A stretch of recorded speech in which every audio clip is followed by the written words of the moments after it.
好，各位弟兄姐妹，大家平安。平安。好，我们前2个礼拜我们是看士师记，我不晓得大家在看士师记的过程当中，有没有觉得心里非常的沉重？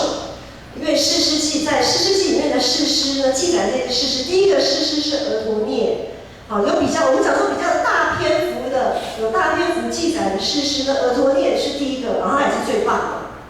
然后呢，篇幅最多的是最后一个参孙，参孙大家都有听过的举手。好，是儿童主日学听过的举手。好，也蛮多的，好，怎么参孙呢，其实是一个非常，当我们在仔细看这段经文的时候，会发现参孙实在是一个非常，失败的士师，他甚至于可以不叫做士师。那我不确定你们当初在儿童主日学，或者是在各个阶段听到参孙的故事，是对他有怎么样的印象？可是参孙呢，说实在话，他真的不是一个，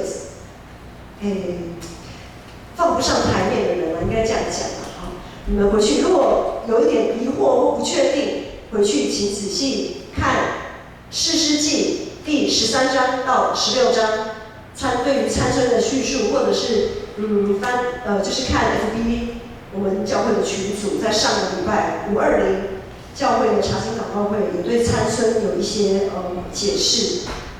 希望以后如果有机会教你们在教儿童主日学的时候，不要再把参孙形容成英雄。好，他其实真的不是英雄，好，他绝对不是英雄。好。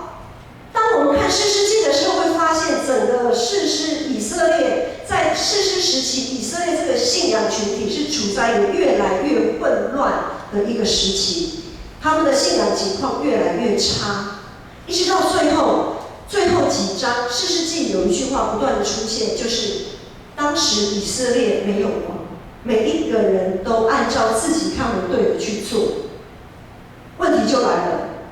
你认为对的，我不见得认为对，到底是以谁的标准？我想我们信仰群体都知道，我们都是以对错，就是以上帝的话语，或是我们讲耶稣的言行举止作为标准。但是我们在士师记里面一路看下来，就是看到人性的自私、贪婪、残暴，非常不堪的一面，看到许多人的罪性。日光底下没有新鲜事。如果士师时期看完士师记，让我们觉得虚空的虚空，人生好像没有什么盼望，活着没什么意义，也没什么价值。那么路得记，也就是我这几天的读经进度。当我们看完士师记，路得记是一个很大的对照组。路得记就好像是在这个时代射进的一道光，既温暖又有盼望。路得记是在士师时期发生的故事。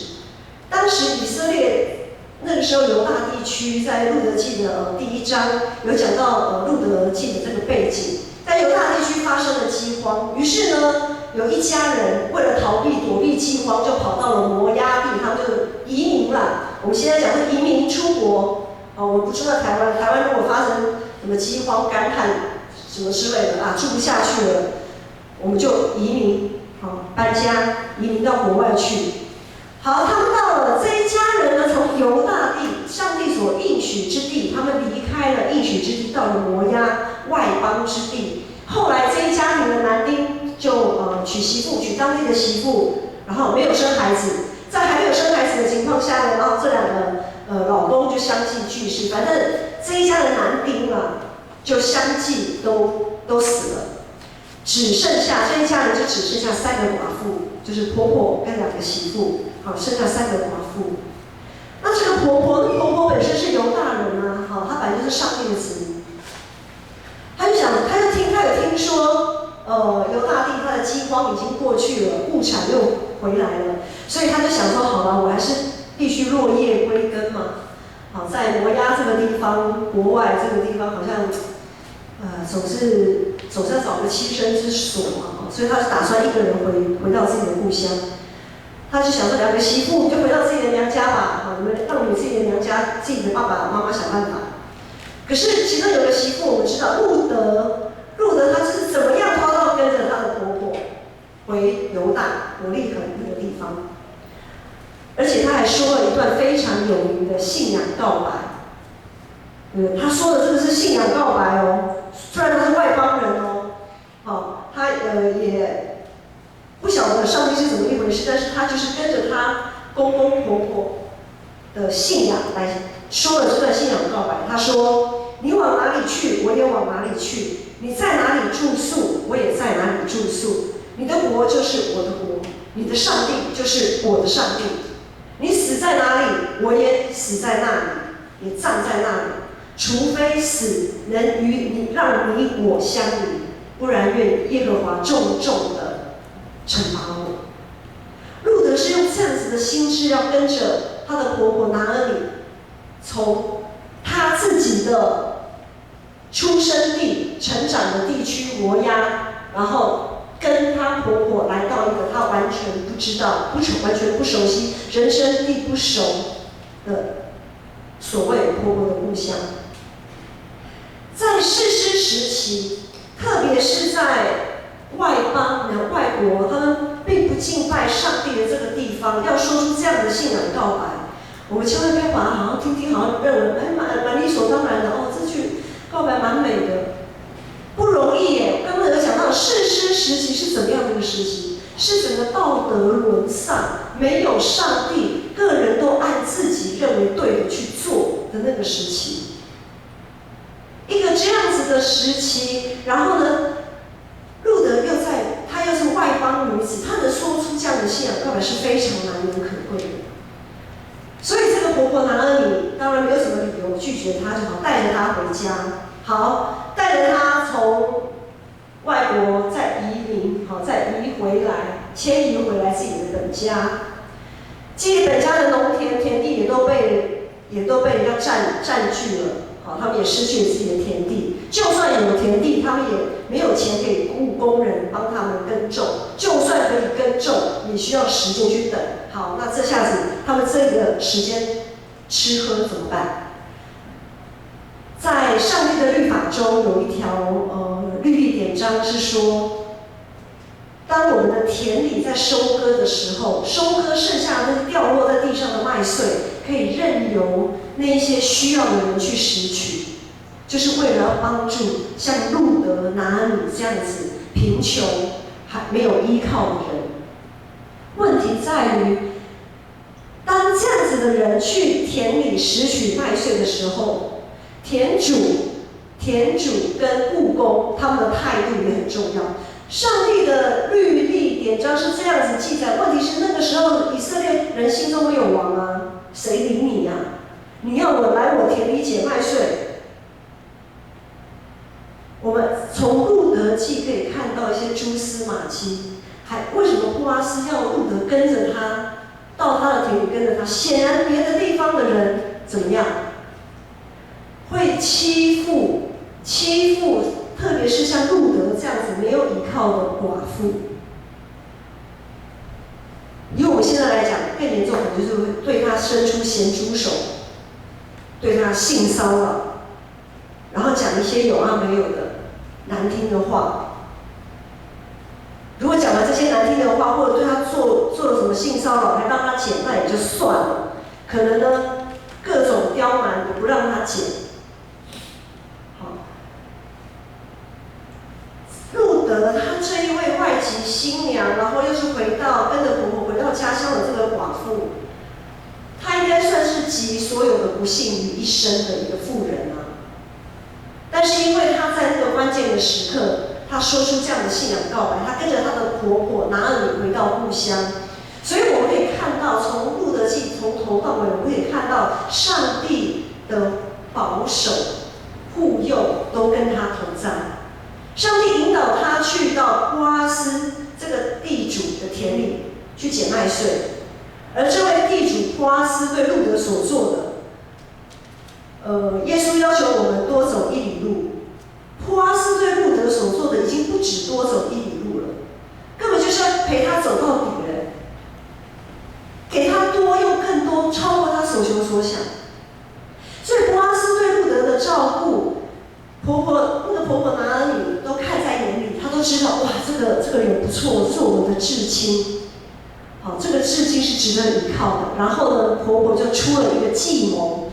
不过出了这个计谋，就是记得在我们今天的经文段落。我们请 Kevin 放一下我们今天的经文段落。婆婆的计谋是这样子，因为那个时候刚好是在收割播麦的这个时间，好，就是去除麦壳嘛，好，就是要晒啊麦谷啊什么那样的时间。地主波阿斯刚好来到了麦田，他其实不是经常或必要来的，但是他那时候刚好就去了。婆婆的计谋是说，路德，我跟你讲哈，你今天到波阿斯的那个晒谷场旁边，好，麦场旁边，你呢趁着黑夜没有人看到的时候，偷偷的撸到波阿斯的旁边，掀开他的衣襟，就躺在他旁边这样子。然后呢？然后怎么办？婆婆就说，然后波阿斯他会告诉你做些什么。哇，路德怎么样？他相信他就去做，因为他们就是捡人脉，所以他们要讨生活的人啊，讨生活的人当然有机会，好，就像做业务的，有机会就要赶快切入了，对不对？好，有机会就要切入了。好，看到这里，我不晓得大家会不会觉得脸红心跳？这个婆婆哪里为什么会给路德出这个主意？今天我们在座应该还没有人是当婆婆的，我们想象一下，如果今天你是婆婆啦，你是婆婆，然后你有一个媳妇跟在你身边，你会叫你的媳妇去找一个男人的家里说，我跟你讲，不要说去躺在他床旁边好了，你就开门。躺在他客厅，你会这样做吗？不要说躺在房间的床旁边，躺在客厅就好了。应该有点，对不对？这段经文会让你觉得有点不可思议。那个婆婆那个时候的人，当然我们要知道，当我们在感觉路德好像做了违反善良风俗的事情，我们要去理解，我们还要再不断的去理解路德记的时代是在士师这个道德沉沦败坏的这个时代。路德只不过是躺在波阿斯的旁边，他没有要仙人跳，哪里也没有让仙人跳啊。可能我们现在会想象说干嘛？仙人跳起来，然后就说认定我跟你发生关系的好，你就要对我负责任。没有嘛？经文的前后脉络都没有这样子的描写，绝对不是要仙人跳，只是躺在他旁边而已。这样子的举动，其实对当时道德沦丧的士师时期，其实根本是小菜一碟，不痛不痒，没什么关系啦 ，OK 的啦，小事一桩。好，一个人为了求生存，很多时候真的，我们说为五斗米折腰吗？真的被逼到了，有的时候好像那个自己的那个道德的界限尺度、信仰的尺度，可能会有一些模糊哈。我想生活在我们现在这个进步繁忙的21世纪，特别这半年来，因着武汉肺炎这个疫情的影响，感谢主，台湾的疫情趋缓被控制住，但是相对我们知道，全世界的疫情还在烧啊，还在烧得非常的惨。很多人是因为这样子失去工作，那失去工作的人，很多时候他还不敢跟家里的人讲说，我被那个老板辞职了，每天还是一样的，穿着上班的衣服，拿着拎着包包说，我要去上班了，拜拜再见，结果在路上把我手。不敢跟家里人讲，然后下班的时候到了，然后才回家说：“我回来了。”这样假装自己。你们有没有翘课过？就跟翘课的意思其实是一样的。早上背着书包去上学，结果没去学校，回来就说我回家了。放学的时候，很多人因为这样子失去他们的工作。我们很多时候会为五斗米折腰很多时候我们会和路德一样，他时候我们的想法就一直在信仰边缘游走。我为了要抓到这个客户，我要说谎吗？我要说善意的谎言吗？我要诚实到什么地步？我为了上班讨好公司的主管，或者是我要维持一个既有的人际关系，很多时候我们其实都在信仰的边缘游走。我们必须戴着面具，带着一些不为人知的假象，就像路德，趁着夜黑风高的时候，躺在波阿斯的旁边，不敢让人知道。他心里在盘算什么，或者是他可能也不太清楚他的婆婆到底在盘算什么。他就是好吧，人家怎么说我就怎么做，这样子。问题就在于当拿俄米要路德去躺在波阿斯身旁的时候，或者是当我们在信仰上、在生活上、在模糊地带漂移的时候，我们的心是向着谁？我们心里的那把尺有没有拿得稳？我们的眼光是拿俄米的眼光吗？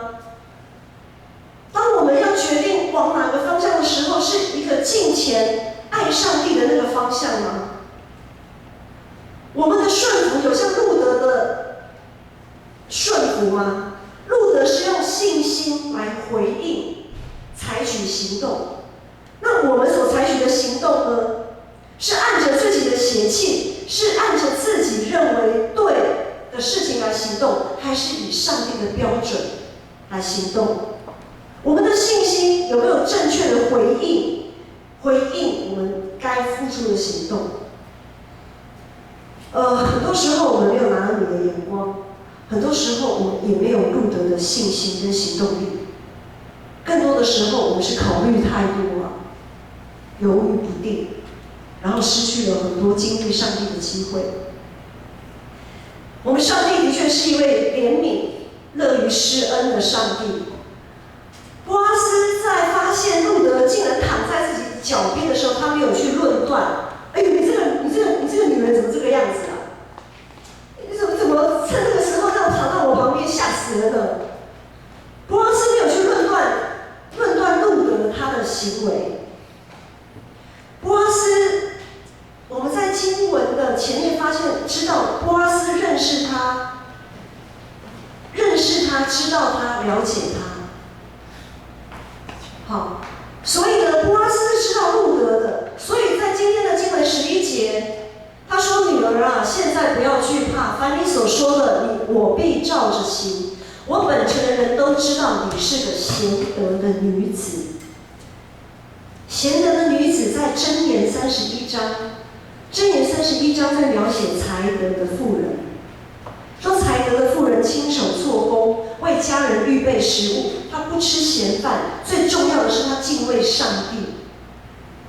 这些事情路德都做了，因为她就是去捡麦穗，辛苦弄东西给照顾她的婆婆，而且她敬畏上帝，她说出了这样的信仰告白。她不只是要说，她不只是放在心里面知道这位上帝，她不只是说，而且她做，她确实是这样做出来。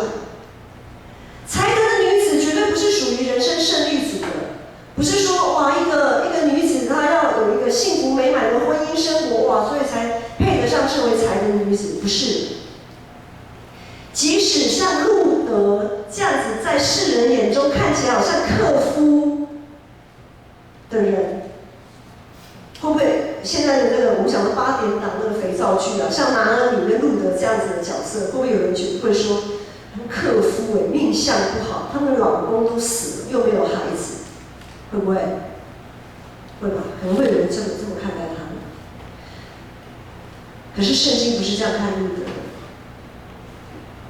在圣经的描写里，即使像路德这样子被世人不看重的人，他依然可以被称为才德的女子。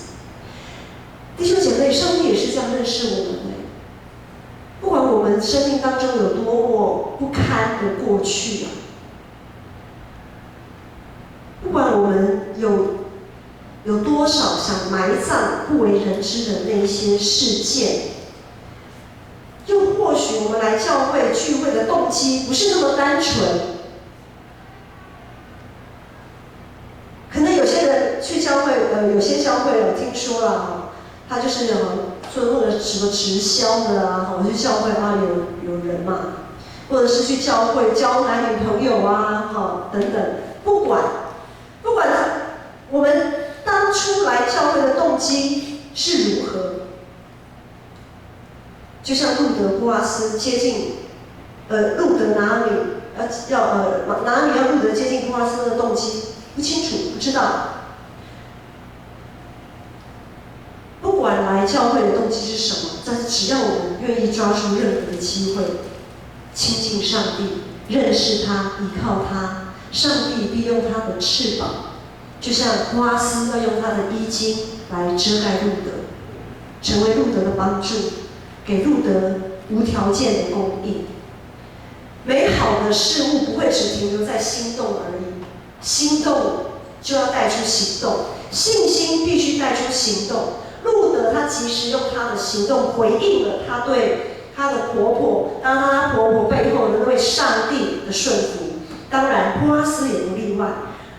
对波阿斯而言，他不用多此一举，他已经为路德做得够多了，对吧？对于波阿斯这么有社会地位的人，今天呢，如果你是路德，躺在波阿斯的身边，其实什么事都没发生啊。本来也就没发生什么事嘛。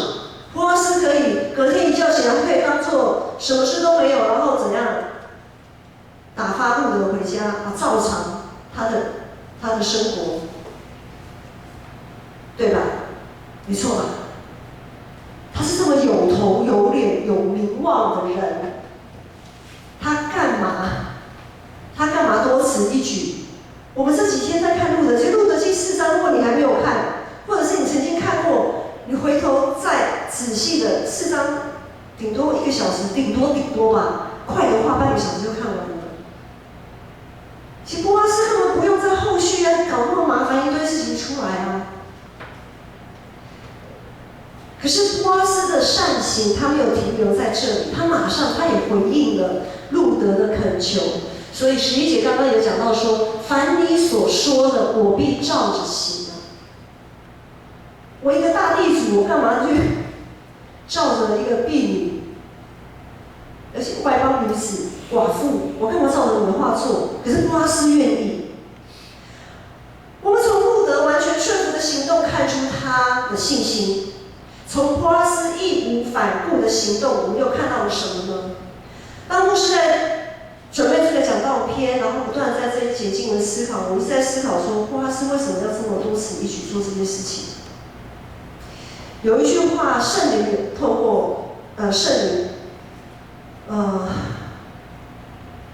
就像刀拿着刀刺入牧师的心，牧师想到一件事情。波阿斯就好像上帝是这么的富足，又乐于施舍，但是上帝的教会，我们有一个这么富有的爸爸，天父爸爸，想说我们那么富足的天父爸爸，可是为什么他的儿女，他的教会却常常让人觉得很贫穷，甚至很吝啬，拿不出什么东西出来？有的时候我们很怕给，我们怕给了自己不够。如果我们在读《列王记》之后几个月，我们会读《撒母耳记》《列王记》，我们会认识一个叫以利亚的先知。我们会知道有一位西顿撒勒法是外邦的一个寡妇，不认识上帝的寡妇，她怎么样？在她非常贫困的时候，她仍然乐意接待上帝的仆人，就是先知以利亚。然后上帝怎么供应他？那有的时候呢，我们会觉得说我已经给你给的够多了，可以了吧？我应该给的够了吧？如果当我们这样想的时候，我是不是要想想波阿斯做了些什么？波阿斯对路德所做的是超乎所求所想的。为什却会出现贫穷的教会儿女。问题出在哪里？很多时候，我们的信仰只停留在脑袋里面思考，迟迟不敢或不愿意付诸行动。我们会看到许多世界上很多的教会团体，或者是社会一些福利机构，还是充满了许许多多伸手，但是呢得不到回应的这样子现象。不论是物质上还是精神上，上帝的教会有的时候真的让人觉得非常的吝啬。有的时候不是金钱奉献的问题，很多时候连我们的见证，我们也很吝啬跟人家分享，会觉得啊，怎么这个见证叫见证吗？好丢脸哦！生命的见证绝对不是，牧师一再的有讲过，生命的见证绝对不是在我们成功的时候才做的见证，不是说哇，上帝带我经过死荫的幽谷，然后我就爬到山顶，哇，我现在成功了，我现在健康了，我现在事业有成了，学业考到好学校等等，不是只有在这个时候才能做见证。特别是在我们非常困难、痛苦、忧伤、摸不清方向的时候，就像路德，她在那么穷困潦倒的时候，没有丈夫又没有孩子，她依然可以坚定的站立，然后呢，做出这样的信仰告白。这个也是见证，而且这是很实在、非常棒的一个见证。可是很多时候我们会觉得，哇，这个好丢脸哦，讲不出口。上帝的慈爱、怜悯常常被我们收进自己的口袋里，拿不出来，以至于我们现在福音到21世纪，还是只有这样子而已，传不太出去。士师时期会在21世纪重现吗？我们心中，在我们心中做王的到底该是谁？我们基督徒又该成为怎样的存在？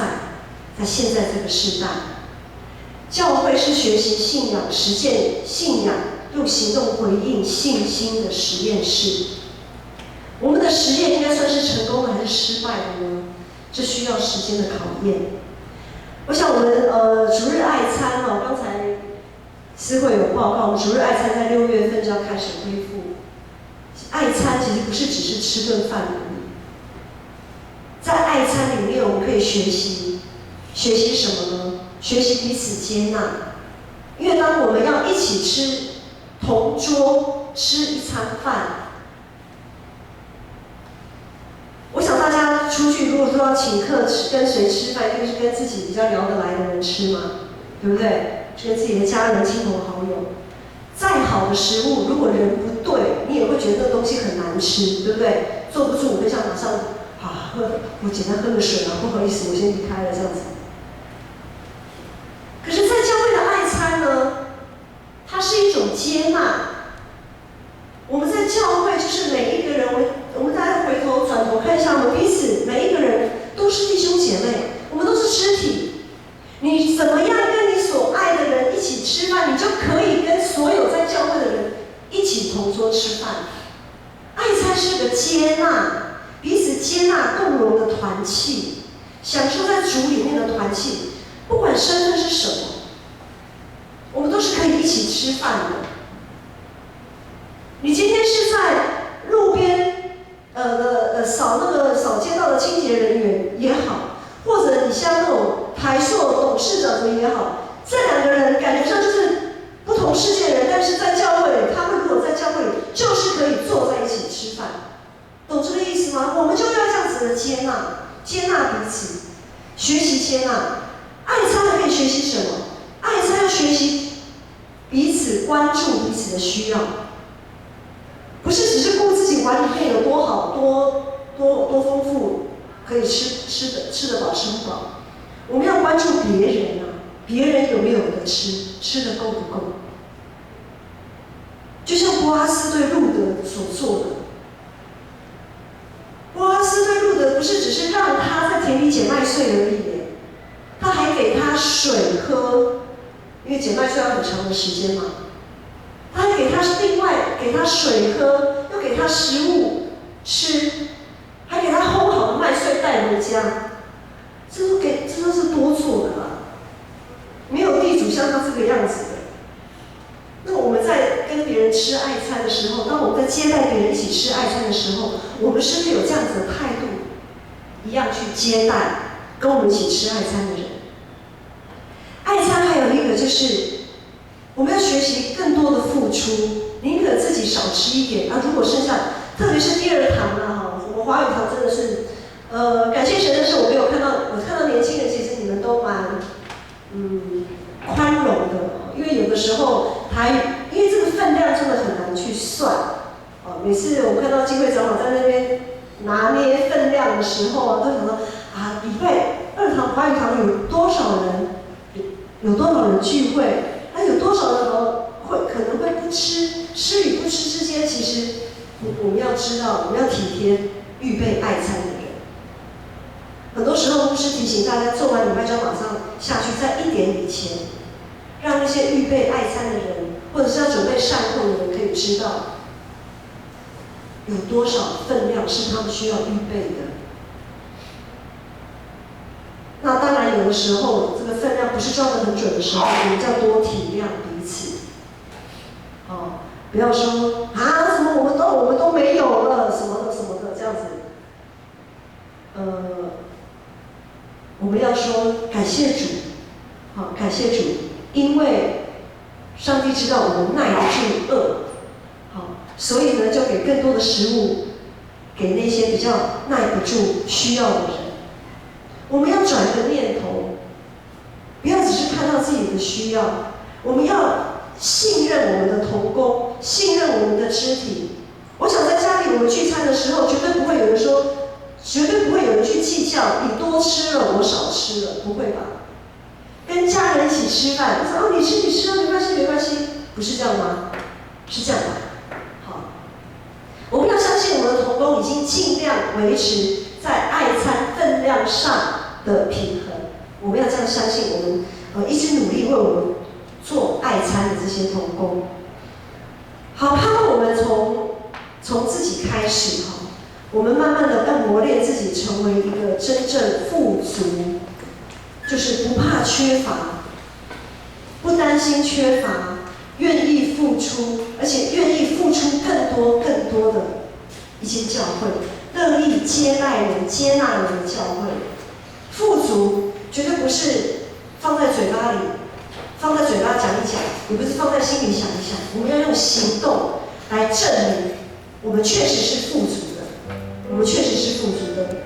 相信当我们预备好这样子的信心，当我们预备好这样子的一个信仰态度，等上帝的时间一到，就可以马上画出行动，让我们可以真正成为一间富足的教会，来荣耀我们的富足的天父爸爸。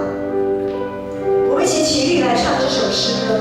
我们每一个人都可以让自己，当我们的生命被主翻转的时候，当我们好像很贫穷，好像很不足，但是上帝如何供应你们的时候，当我们的生命被翻转，我们可以转动这个世界，让这个世界，让我们周遭的人不再看自己，而是看别人，仰望上帝，看别人的需要。来唱这首诗歌，让我你爱是我所喜，重新来过，深切渴望能活在你手中，生命跟随你跳动，梦想因你而激动，所有一切交给你，毫无保留。你爱是我所喜，你爱是我所喜，重新来过，深切渴望能活在你手中，生命跟随你跳动，梦想因你而激动，所有一切交给你，毫无保留。让我为你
阿爸父神，我感谢你，感谢你的灵与我们同在，